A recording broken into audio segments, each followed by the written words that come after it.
Who uses aftershave here? Because I do not. Okay. It's got to be a generational thing. I mean, I would if I felt like paying for it. Like, I just...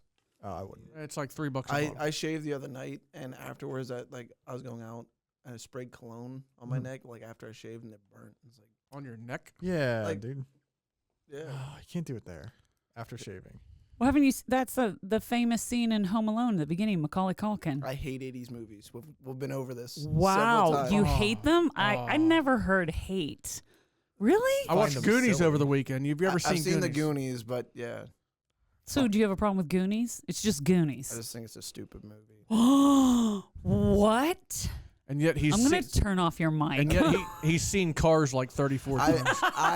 I love Cars. I know every word of that movie. What do you hate about Goonies? I just don't like the film quality of 80s movies. Like, it's just... Yeah, because it was on film. Because it was in the I don't 80s. like it. I don't like it.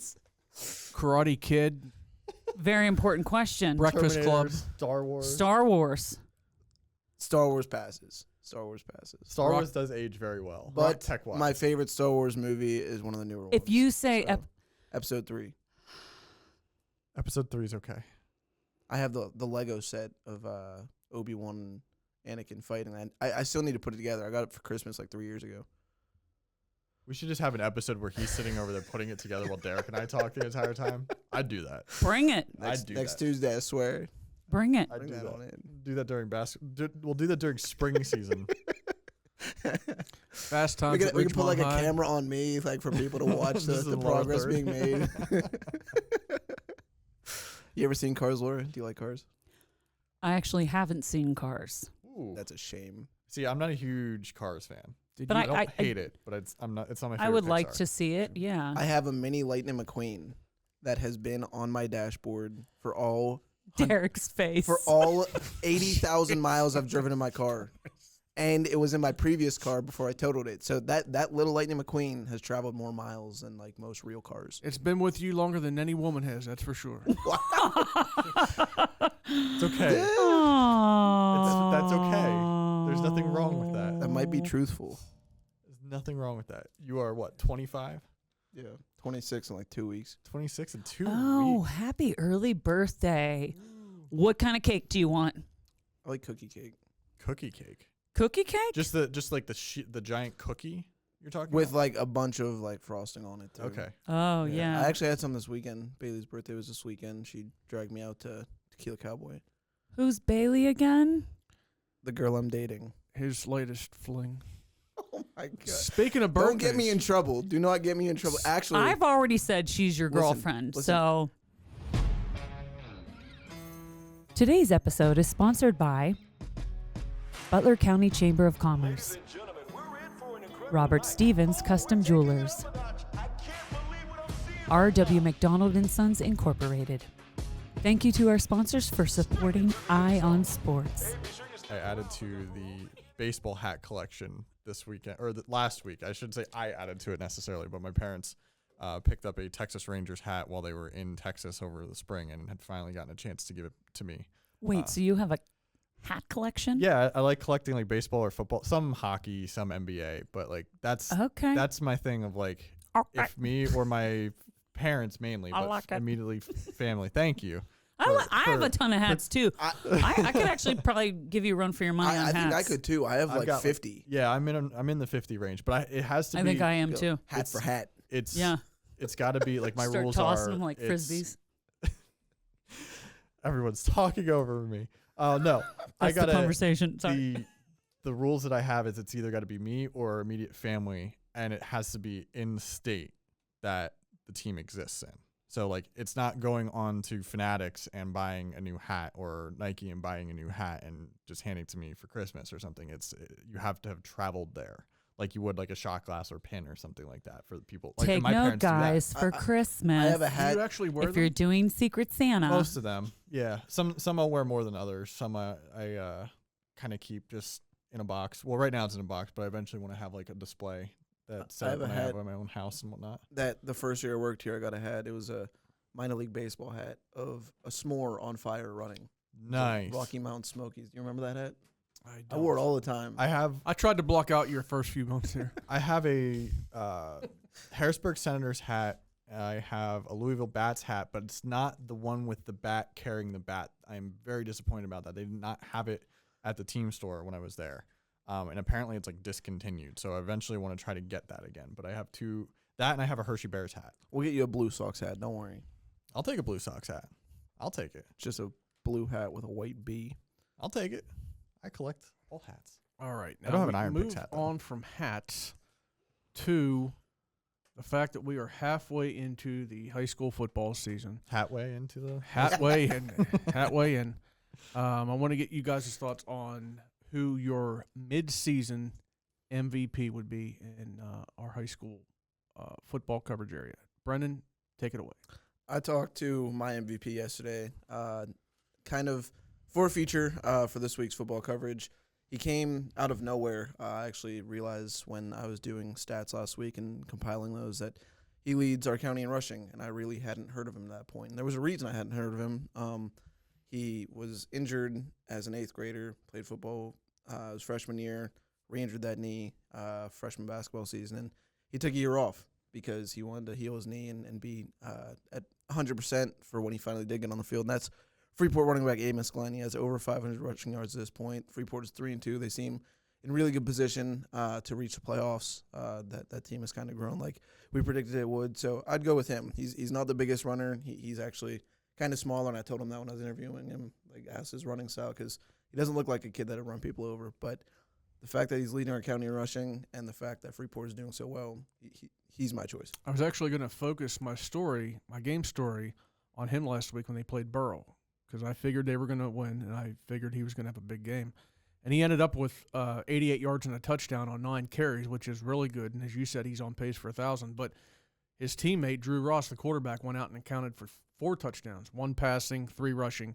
So I ended up kind of focusing on him for my lead. But Amos Glenn is having a very good season. And as you said, he's kind of coming out of the woodwork because he didn't play the last couple of years. If Jake has edited my story or looked at it yet, I did restrain myself from making a famous Amos terming. I thought of it, and then I was like, you know what? I don't want to be that corny, and I restrained myself. That could be the headline. He's It might be. He's learning. I like it. He's not using the cliches. He's not using the corniness as much. I love to see it. No, you know who has almost 500 yards rushing but isn't a running back?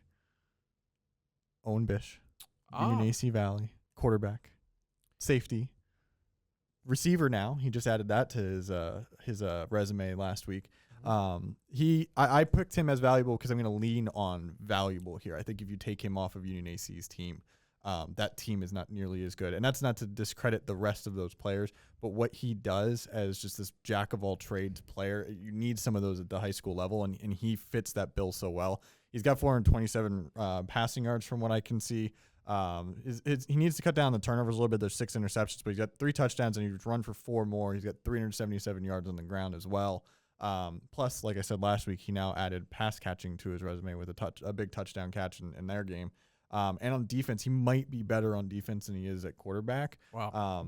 53 tackles, 3 of them behind the line of scrimmage, and he's got 2 forced turnovers and a fumble recovery. This kid does a lot. And so I'm going to lean on valuable there when we're discussing MVP. Some love for the Falcon Knights. Both of those picks, I can't argue with them, but we're just trying to have some variety here. I'm going to go with North Catholic quarterback Joey Filitsky. There's a lot of good passers in the Whipple, as you guys know. He leads the Whipple, regardless of class. He leads the Whipple in passing yards with 1,200. He's thrown for 9 touchdowns, and after opening the season 0-2, the Trojans have won 3 straight, and he is a big reason for that. He kind of came out of nowhere. I don't think he played last year. I believe he was ruled ineligible by the Whipple or the PIAA, whoever hands down those rulings. He transferred from Seneca Valley to North Catholic, and I guess they determined that it was a sports-related move, so he had to sit out a year. Here he is playing, and he's playing lights out for the Trojans. I just pulled up the Whippeal stats on Post-Gazette's website. He's leading Whippeal. He's one of 5 quarterbacks with at least 1,000 yards so far. The next closest Butler County player in passing yards, Butler's Alec Teff with 760. That is how big of a gap he has in the conference. That's pretty big. Almost 500. Here I was that I predicted that two of our quarterbacks, in Luke Goodworth and Colt Sprankle, would be among the leaders, and they're both injured. So that was a little bit of a jinx on my part, I'd say. Move over Sports Illustrated curse. It's the Brendan Howe curse. Hey, it happened now. with Mark Clems, too. Whenever I went out there and wrote about him, and he had 19 yards rushing the next game. So I don't know. You might not want to talk to me anymore. Whoever he picks this week, just be very, very scared. If he mentions a player's name in any of our picks later in the show, be very scared. Well, It's the kiss of death. being that I'm covering Carn City now, it looks like Carn City should be scared, or they should be excited, being that most of the games I cover, as I touched upon in the newsletter, are a blowout. So be ready, Gremlins. We're happy to have Tom Phillips on. He's the Freeport volleyball coach, and we're going to talk to him for a few minutes, me and Brendan. We're going to break for that. Freeport volleyball coach Tom Phillips is joining us for the podcast interview this week. And, Tom, I'm going to give you a pretty impressive intro here, so just hang with me. For over 20 years, Tom Phillips has guided Freeport's girls volleyball team. In that span, the Yellow Jackets have been developed into one of the best and most consistent programs, not only in the Whitbill, but the entire state. On Tom's watch, Freeport has won 19 straight section championships, 7 Whitbill crowns, and 2 state titles. Tom, we know you are busy preparing for a big match tonight, Tuesday night against Mars, and we thank you for taking some time to join us. Oh, you're quite welcome. Tom, your team has been bumped up to Class 3A this season, but the last I checked, success has followed your girls. Can you give us an update on where your team is record-wise and standing-wise? Yes, we are currently 4-0 in section, 6-0 overall. Played an early match against a very good Corey team that is ranked number 1 in the state in Class AA, and that was a 3-0 win for us at home against a really good Corey team. So that's how we kind of started our season. Since then, we've just been moving right along and going section games, and you know, we've had a JV tournament that we ended up winning. So you know, they've been doing very well. Tom, for the vast majority of your time as head coach down there in Freeport, the team has been a Class 2A program. But back in 21, you guys were 3A, and you won a Whitbill title and reached the state semifinals. So success at this level is not unprecedented for your girls. But then again, every season is different. What are your thoughts on the way your teams embraced the challenge this year? Well, you know, I tell my girls all the time, we talk a lot about classification changes.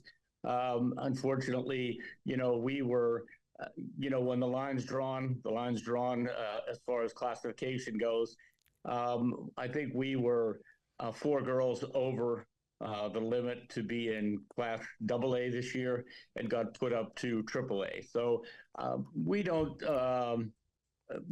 put a whole lot of stock in classification. You know, the thing that I tell my team is this: you know, classification doesn't make you a better volleyball player.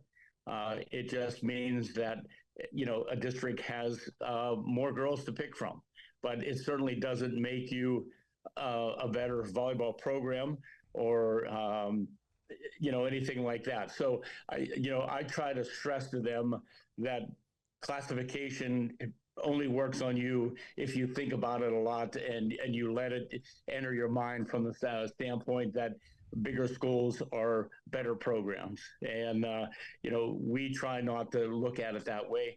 Actually being bumped up into Class AAA, the competition is there night in and night out, which makes you a better team.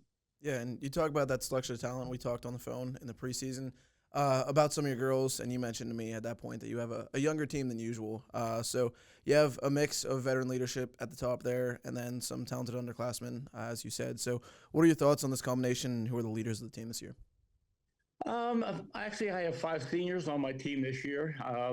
I have 2 I'll call them real all-stars as far as our program goes. Both of them were very instrumental in our run last year. Elena Wetlinger, who was a outside hitter, 6-foot outside hitter, all-state, all WPIL, all section last year, and Leah Schreckengoss, an all section selection, first team all section, and all WPIL player. And then we have 3 other girls: Ruby Fior, who saw significant time last year, Ava Dreyer, a defensive specialist and a serving specialist, and Sylvia Kreitzer. Sylvia's a DS also. But those 5 seniors definitely provide us with a lot of leadership. They've been very instrumental in the restructuring of our team because we are a young team. But they've been great leaders. They've really stepped up to the plate this year and really have been go-to players for us, not only from the standpoint of playing the game, but also leading our team. Tom, give us some insight into your background. Where are you from? What's your background in sports, and how did you initially get involved in volleyball? Well, I graduated from Freeport in 1971, so that means I bleed Freeport blue and gold. I'm a hometown boy, have lived probably 2 miles from the school my whole life. But I got involved in volleyball. My wife and I actually started playing volleyball not until I was probably around 24 or 25 years old. And we started playing some co-ed volleyball at that time. Really enjoyed it, had fun, a lot of fun with it. And, it just progressed from there for me. I went from playing co-ed volleyball to playing on a very competitive men's team and traveling and playing a lot. Got a chance to play with some really good players, not only in the area, but then I got connected up with a group as I got older, a 45 and over team that we ended up winning the Ohio State Championship that year and finished, I think, second in the state of Pennsylvania. So it was pretty high level volleyball. I loved the sport. I just really got hooked on it at a very I won't say young age, but for me, they didn't have volleyball at high school at Freeport. I was a basketball player during high school. But, once I started playing the game and enjoying the game, both my wife and I kind of really fell in love with the game and got hooked on the game. And here we are 23 years later, and I'm still coach of the Yellow Jackets. And I will tell you that my wife has been very instrumental in my program. She's been everything from a voluntary assistant to a JV coach to a scorekeeper to whatever I need. So, I have 2 sons that both, tried to get volleyball started at Freeport, but because they don't have a boys program, they fell in love with the game just like I did. Both of them, when they were in high school, were voluntary assistants for me, and even after high school came back and served in our program and helped out in our program. So that's kind of my story. I actually was a dirt track race car driver for 15 years. I always thought that would be my forte in sports. I raced a dirt car at Lernerville for 15 years and traveled all over the country from that perspective. But once I quit racing and got out of the racing, and my wife and I built a house, we started playing volleyball and ended up putting courts in our house. We had 3 sand courts and started a program here. I became a regional director for the AVP, which is the Association of Volleyball Professionals. We ran tournaments, had 125 members that played in the sand at our place throughout the years. I got involved with some AVP players, Brian Lewis, Canyon Seaman, Jolie Sprague. They came here and did some clinics for me. and that's my story behind being involved in volleyball. So for me, it's been a life process. It's been one of those things that I, along with my whole family, we live and breathe the sport. Yeah, so you mentioned you raced a car there. What's more thrilling for you, the track or a nice spike or serve on the volleyball court? Well, I have to say for those 15 years, racing was the biggest part of my life. Once I got out of racing, I just switched gears and went to something else. I think if you put it in perspective, both of them have been really exciting times for me, and things that I really have enjoyed and tried to excel in. Yeah, and you mentioned you're a Freeport guy. You've lived 2 miles away from the school your whole life. Did you envision yourself coaching at one school for over 2 decades, or what's kept you there in that spot? Well, actually, I was playing a lot of volleyball, an awful lot, and one of my sons was an assistant at Freeport, and I wasn't the coach at that time. This was in the late '90s, and even though I was playing 2 or 3 nights a week and traveling on weekends and playing in tournaments and things, I started to go to some of his games. He asked me, come and see the game and see what you think. And so I made it. My wife and I made it to a few of his games. He was the JV coach, and people saw me there and they were like, "Are you going to get involved in this program?" And I was like, "No, I'm playing a lot. I really don't have an interest as far as doing any coaching or anything." My younger son at that time was playing Little League Baseball, and the principal at Freeport, Ike Eisenberg, and I were coaches on that Little League team, a 9-year-old team. And Ike was also the principal at the middle school. So Ike came to me and said, "Tom, why don't you, if I get you an interview on a job, will you come and at least, go on the interview?" So out of respect for him and our friendship, I said to him, "Yeah, I'll go," but never envisioning myself as far as being a high school volleyball coach. In fact, I even told him, I said, I could never envision me coaching high school girls. I said, boys sports or whatever. But make a long story short, I went on the interview, and 3 weeks later, I was hired as the volleyball coach at Freeport, and that was in 2000.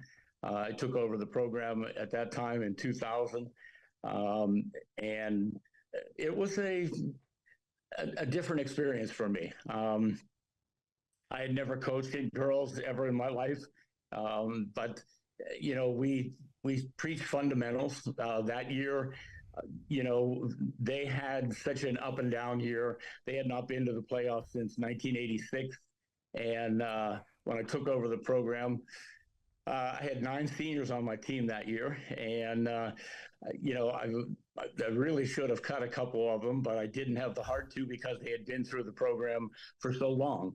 And so I kept everybody, but I told them we're going to play volleyball a little different than what you're used to, and we did. I went in and completely restructured the program, changed things around. I had great athletes. I had good athletes.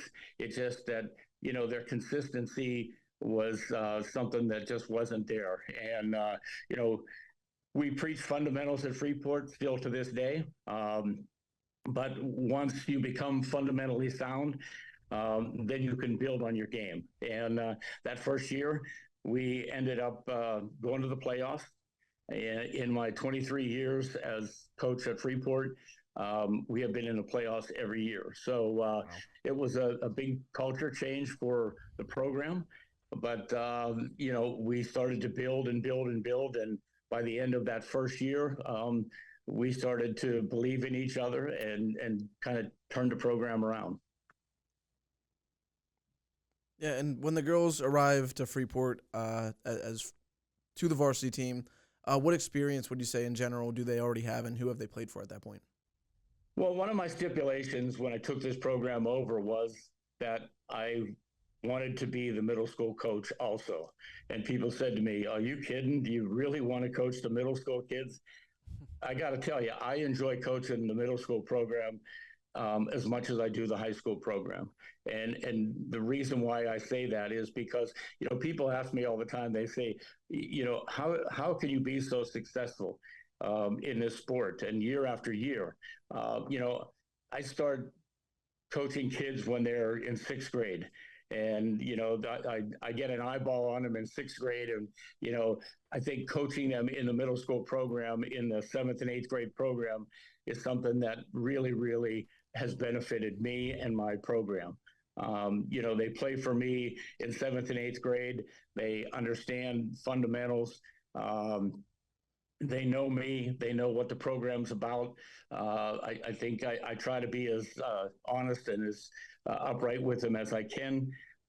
In a few years ago, I had 83 girls try out for middle school volleyball. I only had 30 uniforms, so it just goes to show you that, what the progression has been in our program at Freeport. This year we had 62 girls try out for middle school volleyball. So, it's a sport that's exciting. I think we try to build on that and motivate these kids. But I think, the key to success is to get these kids at a very young age, preach fundamentals over and over. And, I run an AAU program for 13 and 14-year-old kids before our middle school season starts. But, that has been very, very successful. My eighth graders last year won 7 tournaments, AAU tournaments last year. So, I think that's the key. Once these kids get to the high school level, they know what the program's about. They know what I'm about. They know what my expectations are. And, just to see them grow in the sport and get better and better. And year after year, it's just one group moves out and the next group moves in. And it's just about waiting your turn. Tom, obviously you're not going to be dealing with the same exact level of talent every year for the varsity team. But no matter what that talent level is there one consistent message, one consistent trait that you try to instill in your players? Yes, it is. I believe that you have to know your players. You have to play to your strengths. And I think the biggest thing, the thing that I preach more so, every year after year, is you have to teach kids what it takes to win and what it takes to compete and be competitive. And I think, my adage is always this: once you teach kids how to win, and once you teach kids what it takes to win, then they accept nothing else. Tom, we love dealing with people and talking with people that have a passion for sports. And when it comes to volleyball, I can't think of anybody that has more of a passion for the sport than you. So we appreciate you coming on this week. Well, I appreciate it. And, anything that I can ever do to enhance, my program or just the sport of volleyball in general. I think volleyball has grown so much in the area. I think it's wonderful that we have 2 collegiate programs, both at Pitt and Penn State, that, are right at the top of the NCAA women's volleyball conference. So, and I think volleyball is such a fast-growing sport, and it's so much fun. It's so much passion, and that's what we try to instill in our players and in our staff also. Awesome, Tom. I'm actually going to be covering the game at Mars tonight, so I'll see you down there. Good luck to you. Okay. Well, thank you very much. We hope to have a good showing. Thank you, Tom. All right. Thank you very much. Yep. And now for our segment that we call Beyond Butler. We talk about sports outside of Butler County, whether that be collegiate or professional. Sitting there watching the Steelers game on Sunday, I realized that another team in Pittsburgh has kind of become an afterthought, as they usually do around this time of year, in the Pittsburgh Pirates. Paul Skeens pitched a game where he had 9 strikeouts, shut out the other team and win, and we really only cared about the Steelers at the party where we were watching. It's at the point where almost this time of year we forget the Pirates exist. So, and that's mainly because they've been out of the playoff race for at least a month now, if not officially. I know they were officially eliminated recently. But the fact that they're in the 5th year of Ben Cherington's 5-year plan, where do you think the Pirates go from here? Both of you guys. I got to remind myself that the Pirates have been in a number of 5-year plans. I mean, they lost that NLCS to Atlanta in heartbreaking fashion in '92, and their next winning season and the next season they made the playoffs wasn't until 2013. Pretty much during that whole span, I mean, you're talking 15 years, actually more than that, about 20.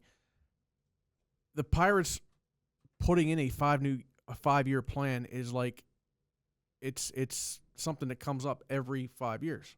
So it's like the presidency. It's frustrating, but I look back. I don't think I heard recently somebody said that they were going to possibly move to Nashville, which would be ironic because Nashville is the site of their former AAA affiliate. But we got to, as long as Bob Nutting is owning that team, is the owner of that team, I don't think the Pirates are going to move. He seems pretty comfortable with what he has in place, which is a team that has stars every once in a while. They have an okay season every once in a while. Rarely do they have a winning season. Obviously, rarely do they make the playoffs, but he's making money. So as long as he's the owner of the team, I don't see them moving. But that's just me. And the 5-year plan is, I'm so used to it that it's like a broken record. Jake was over there bragging about the Phillies winning a division crown, so let's hear what he has to say. Yeah, 13 years that streak ended. We at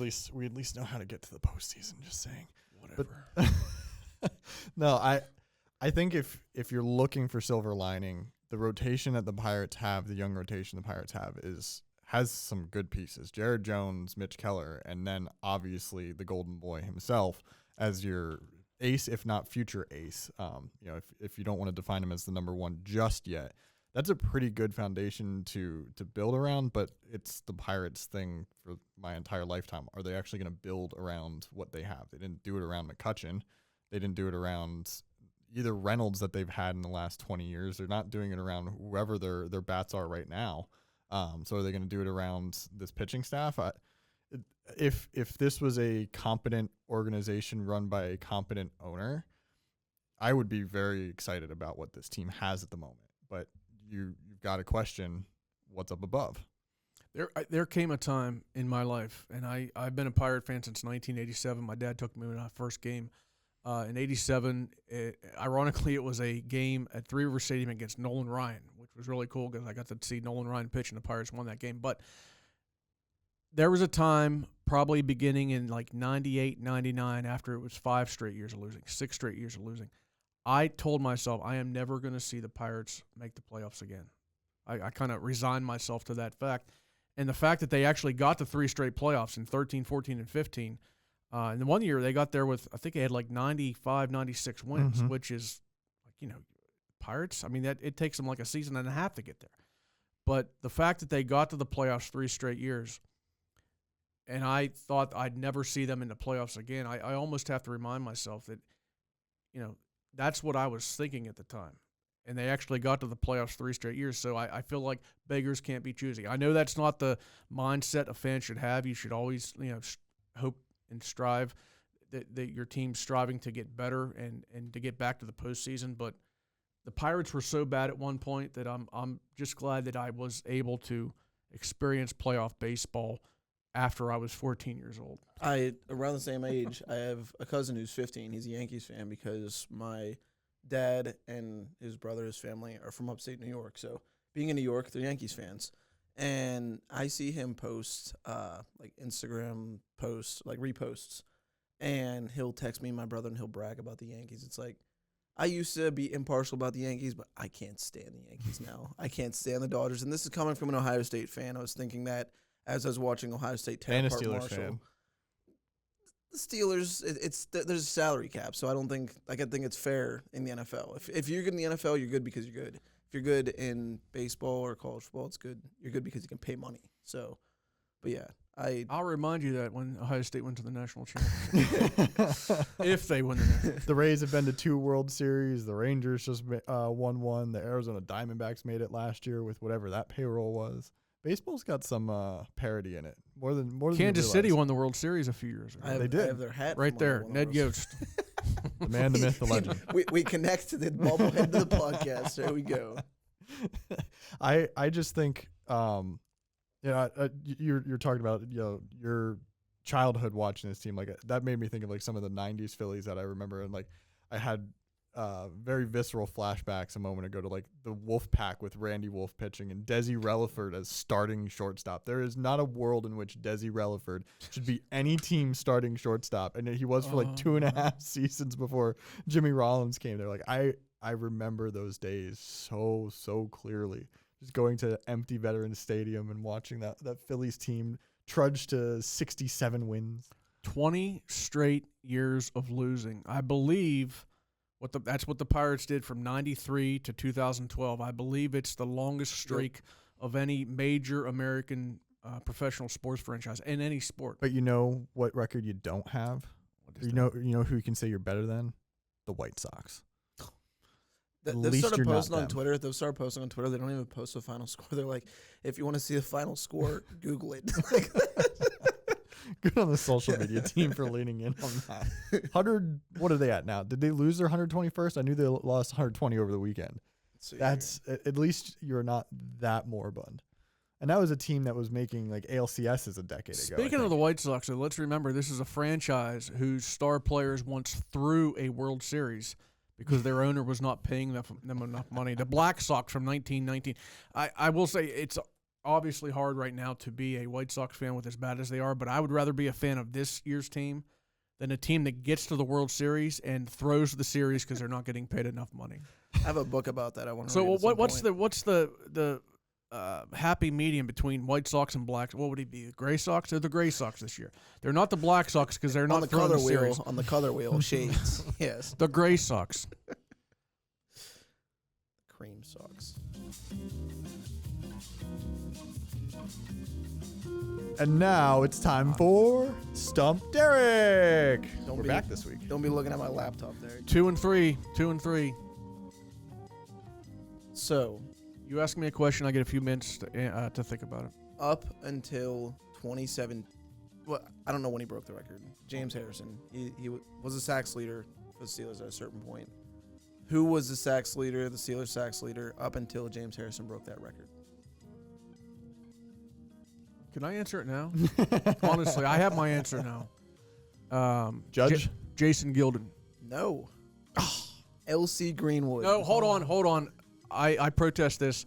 Sacks did not become an official stat until 1982. That was after L.C. Greenwood's career. I'm going by Pro Football Reference. Sacks did not become an official stat until 1982. I know that. But Derek. Jason Gilden. You know your football. You know the rules of the game. Most of them. We're going to have to go to Laura, our official arbiter here. I'm going to have to do a little research on this. Can you come up with another question really quickly? Putting you on the spot. If it's all like official, then Derek just wins. Derek wins. Yeah, that's the official. I was going off Pro Football Reference. Yeah. So. Hey, Jason Gilden coach North Catholic? He did. He was also an assistant coach at Seneca Valley. But one on a technicality. We're 6 weeks into this thing. We're already having official reviews. 3 and 3. Hey, I'm back to 500. Don't ever let the refs decide the game for you. I'm going to really impress listeners next week whenever I ask Derek a question that involves naming a certain numeral. Naming a statistic. certain like when we say he could know the ERA from 1967 of NL pitcher. Okay. That was actually 1926, Lefty Grove. But we're going to get into our picks here. The first 5 games of these we're going to give a bit of an analysis to. And then the last 6, just the picks, ma'am. You got that, Brennan? Yeah. All right.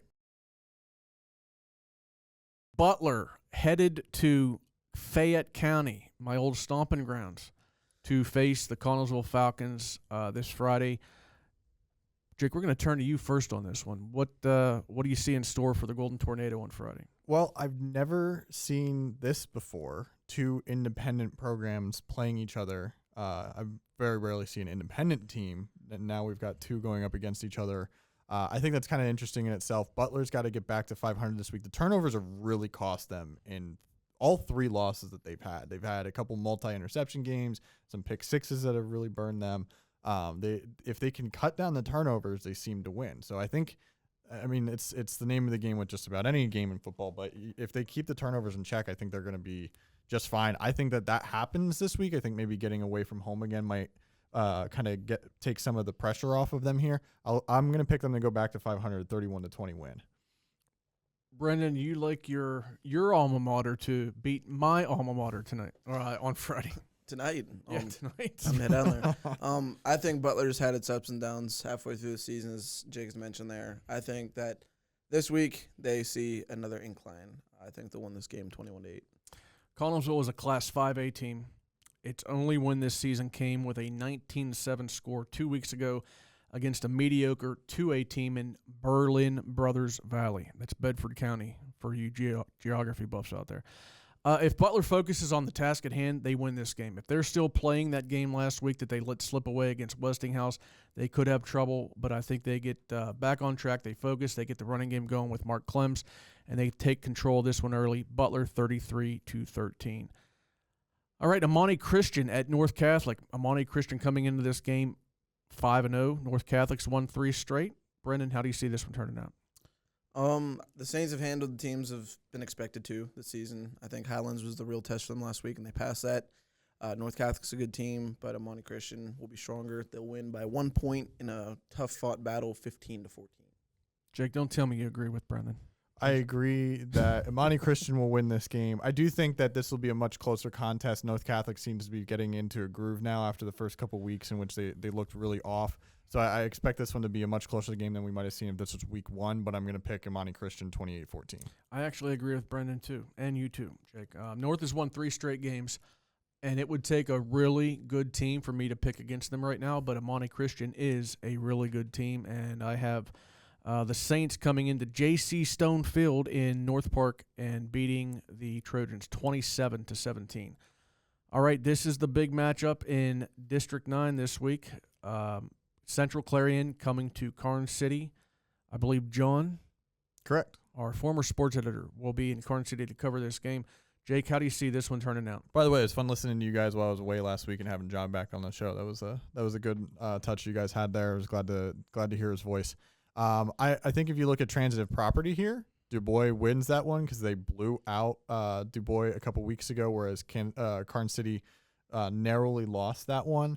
But I'm going to go against math here and just pick with my gut and say that Karnes City is going to eke this one out 28-26.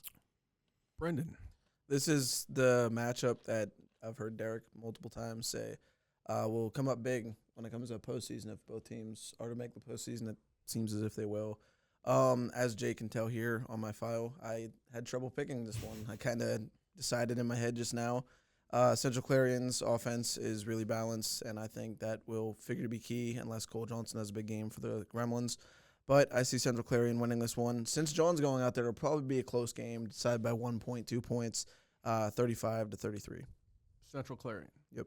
All right, the Wildcats are averaging 230 yards passing a game, 255 yards rushing per game. Now, they're going up against a really good Karnes City team. I don't think their stats are going to be that impressive this week, but I think they do enough. And I just realized this, Jake. You picked Karnes City to win by 2 points, 28-26. I picked Central Clarion to win 28-26. So one of us will be right. One of us will be right with the pick.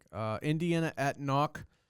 Knock goes back into conference play here after playing a couple non-conference games the last few weeks. Actually, I think this is their first conference game of the season. Heartbreaking loss for the Knights last week up at Newcastle. Brendan, you see them getting back on the winning side here. Well, first I want to shout out Cody Mullen.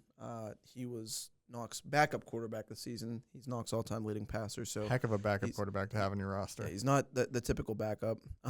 So he carried the ball 34 times on Friday night, which I think is ridiculous for a high school player to be able to take that beating. And he still answered my questions after the game. He's not the biggest kid either. He's not, no, but he's tough. That's for sure. So no matter who's playing quarterback for Knox, with Colt Sprankle or Mullen, the Knights' offense is in pretty good hands. It was just a late game collapse against Newcastle, and that was a really good Newcastle team. I don't think Tim Burchett will let his defense struggle with tackling again either. Knock just won 29-13. Jake, do you like Knock in this one? I do. I got them winning 35-7. I think this is a rebound performance for a team that's a little bit banged up on both sides of the ball here, and from Brendan talking when he came back to the office after that game. So I think this is the perfect time to get a matchup like this. If you're the Knights, I think they're going to win this one pretty easily. Just like Butler, the Knights need to put last week behind them. They had that collapse, Brendan, as you alluded to, against Newcastle. If they're still thinking about that game, they could be in trouble. But I think Tim Burchett and his staff will have the kids focus on Indiana this week, and I think they move on impressively, knock 44-10. Seneca Valley at Mount Lebanon. The Raiders are 1-3. That's the bad news for them. The good news for them is when it comes to making the playoffs, which only includes conference games, they are 1-0. So, Jake, do you see Seneca Valley picking up a second conference win this week? I do. An interesting little bit of math here that I noticed looking through the team's schedules so far this season. The Blue Devils have allowed 28 or more in every single game this season, but the Raiders have not reached that mark yet. This week, I'm picking them to actually reach that mark, win this one 28-14. Brendan, you going with the Raiders this week? So we know in Class 6A that every game is crucial. I think the Raiders know that too, and this feels like it'll be a playoff game much earlier than the actual postseason arrives. I know we talked about Butler having playoff games during the regular season earlier this year, but this one kind of is for Seneca Valley. I think they win 21-14. I like the Raiders to win. This is a road game down at Mount Lebanon, but the Blue Devils are 0-4. They haven't won a game yet this year. I think it stays that way. Seneca Valley knocks off the Blue Devils 26-7. All right, the rest of the way, just the picks. We got Slippery Rock at Harbor Creek. This game's actually being played on Thursday night up in Harbor Creek. Jake, what are your thoughts? Harbor Creek 28-14. Brendan. Same team, 24-14. Same team, 22-14. So I guess we got the Rockets scoring 14 points this week. Which means they're going to either score 45 or 3. Valley at Freeport. Brendan, your game this week, is that right? Yep, I'll be there. All right, who do you like here? At the behest of you eating their press box food. Freeport will win this one 35-14. Jake? I have them 38-14. I'm taking the Jackets 48-7 over the Vikings. Mars, in much needed of a win, they're going on the road to face West Mifflin. Jake? They don't get it this week. West Mifflin 24-21. Brendan? Yeah, I agree. West Mifflin 34-16. I disagree. Mars 31-24. Planets get back on track this week by a touchdown over the Titans. All right, DuBois area at Montauk. 2 weeks ago, Montauk didn't play. They forfeited to Central Clarion. Last week they did, and they got beat by, I believe it was 40 points to St. Mary's. Now they're playing a really good DuBois team. Jake, what are your thoughts? DuBois is going to roll with this one 55-7. I think Montauk gets a garbage time TD. Brendan? DuBois 42-0. I'm taking the Beavers to beat Montauk 41-6. All right, Bucktail. They're from out near Lock Haven, so they got a long road trip to get to Reimersburg. They're playing the Falcon Knights. Brendan, do the Falcon Knights win? They do, 35-6. Jake? Sore bus legs don't help Bucktail here. Union AC 41-20. I don't often pick a shutout, but I am this week. Union AC Valley 36-0 over Bucktail. Summit Academy at Rochester. Jake? Summit Academy gets win number 2, 27-14. Brendan? I agree, 34-14. I'm taking Summit too. That might be the kiss of death, though. All three of us picking them, but I'm taking the Knights. I don't think any of us have all picked Summit Academy all at once, ever. I'm taking Summit Academy to beat the Rams 35-14. There the picks are, for better or worse. In sickness and in health. And you'll be saying that in less than a month, don't you worry. All right, so we got the month of October left, plus I guess one Friday left here in September. What are your guys' thoughts on? I set the number at 5.5.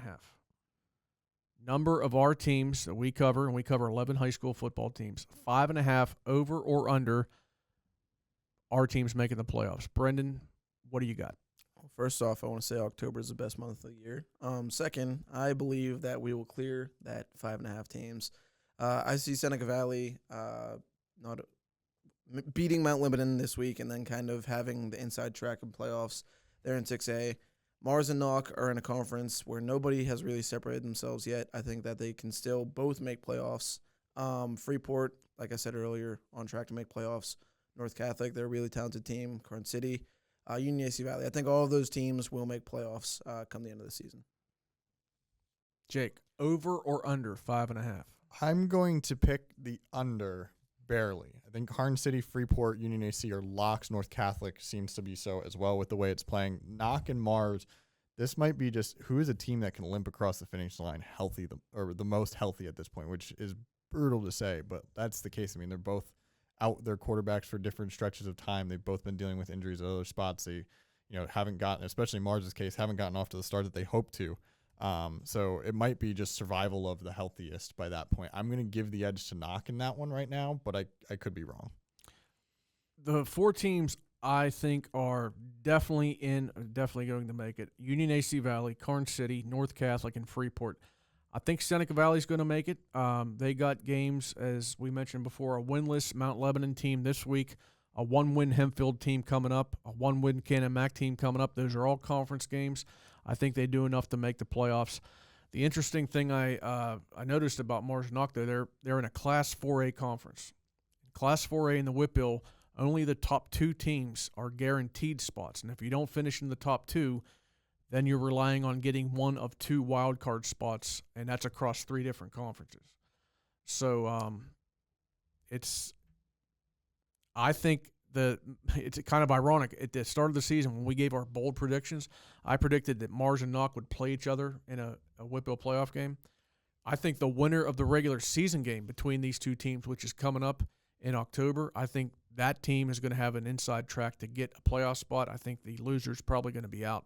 So I think I said 3 of our teams would win a district championship as my bold prediction. That fell that's flat why they very call quick. it bold. That's why they call it bold. But I took a swing. So I got Seneca Valley, Mars or Knock, Freeport, North Catholic, Karn City, and Union AC Valley. That gives me 6. So I am going just over the 5.5. I appreciate the fact that you did some research on this, though. Sometimes, in the past, I think I'm sticking to my pick. I don't care what you say. I like the fact that he thought enough of my question to put some research into it. Yes, we can. Okay. All right. So let's talk. Brennan, you got the Karn City game, Freeport game this week. John's got Karn City. So what are your thoughts on this Valley Freeport game coming up? On paper, it should be a game easily won by the Freeport Yellow Jackets, but we know how paper works sometimes. Yeah, It beats rock. I've covered Valley before a few years ago, I think twice. It was when North Catholic played them, which wasn't really a great measuring stick because North Catholic, who has their players against Valley, who had a team of like 25 kids at that point. Valley, you would think would be a more successful program, being that they're New Kensington. It seems like a pretty populated area for kids to come and play football, but we know about populated areas where kids can come play football with Butler. So I think, it'll be a blowout, but it's no one's better at writing about blowouts than yours truly. So you got a lot of practice at it. Yeah. See, Valley, last time they had a winning season was 2016. The last time they made the Whitbill playoffs, 2013. So that program's on a long drought. Unfortunately for the Vikings, I just don't see them coming into Freeport with Drew Ross, Sean Sellinger, Amos Glenn. I was impressed by Freeport last week. I covered them in a blowout win over Burrell, and I think it's going to be pretty much the same thing this week against Valley. by virtue of team nickname, the Valley Vikings, you think they can get Justin Jefferson in there for a game? Let him run around? I don't think he has any high school eligibility left. They got a better chance of bringing Fran Tarkenton in. I I had a dream the other night that Butler beat Seneca Valley in the rivalry football game, and for some reason I was scrambling. I was like, "Wait, Butler won! I got to go get the trophy and like bring it to them." It was a weird dream. Butler, Brendan just runs They on don't the field, even takes play the each other trophy. this year. I don't know why I dreamt about that. Before we sign off today, one thing I do want to acknowledge: when you guys recorded last week, the news hadn't come out yet. But since then, in the week since, PWA did approve girls flag football as an expansion sport. It'll start, I believe, in the 2026 year. They play in the spring, so they'd have one more year as I guess you could say, a club sport here this spring in 2025. But in a year and a half, we'll be covering girls flag football as an actual PIAA sport. We have 2 teams in the area right now in Seneca Valley and North Catholic, I believe it is. So I'll be interested to see what other schools start to add that, what the challenges will be trying to add that. But I think, hey, that's awesome. In the last, 4 years now, PIAA has added girls wrestling and now girls flag football. I think it's a really awesome thing that's going on for girls athletes in the state. It is. And you mentioned about the other teams in our area possibly. I got to believe with as big as Butler is, Mars is a bigger school. I got to think that they have time to work on it now. It's not like, hey, you have to have a team by this time. I mean, this is not this school year, not this spring, but next school year that it's going to be a full-fledged sport. And I got to think that there's going to be other teams in our coverage area besides the 2 that have teams now, flag football, Seneca Valley, and North Catholic. There's going to be others that jump on board, and it's going to be fun to cover another spring sport. Kind of give us a little bit more variety in the spring. I'm excited to send Brendan to even more football blowouts. Even more. I'll take football in any capacity. I'll take football in whatever capacity.